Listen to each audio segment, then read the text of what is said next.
Awesome Archie Has Surgery, written by Rebecca Clapcott and Archie Clapcott. This book has been written with grateful thanks to the Bearwood ward in the children's unit at Poole Hospital. No matter how minor the surgery, for neurodivergent children like Archie, the anxiety is huge. Thank you for your unbelievable kindness and patience.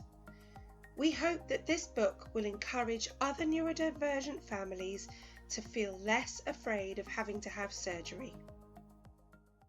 At 6:15 the alarm went off and Archie rose from bed. "You've only got 1 hour left to eat," his mummy said. Archie knew that surgery had to be on an empty tummy, because if you eat too much before, you could feel rather funny. We grabbed our bag of special things and got into the car. We didn't have to wait too long, the journey wasn't far. We drove up to the hospital and Archie felt so frightened. His little legs were quivering and his senses were all heightened.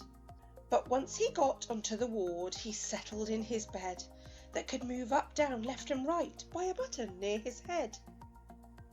Arch realised that he was fine. The nurses were so kind. The surgeon came to say hello.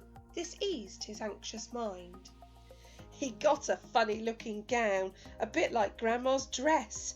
Now Archie wasn't keen on this, I think it's fair to stress. They used a blob of magic green to help his hand feel numb, so when the cannula went in, he wouldn't feel all glum. When it was Awesome Archie's turn to go down for his op, they wheeled him off, still in his bed, so soon his pain would stop. A really cool anaesthetist, that's a very special doctor, that gives the sleepy magic juice through the cannula and dropper, said, "Hello, Awesome Archie, can you please tell me a joke?" And just like that, Arch fell to sleep as quickly as he spoke. Mum kissed his head and said goodbye. It was time to leave him be, so Archie could be all fixed up in his first surgery. While Archie drifted off to sleep, his mum and dad just waited. It's a time of real anxiousness that I'm certain they both hated.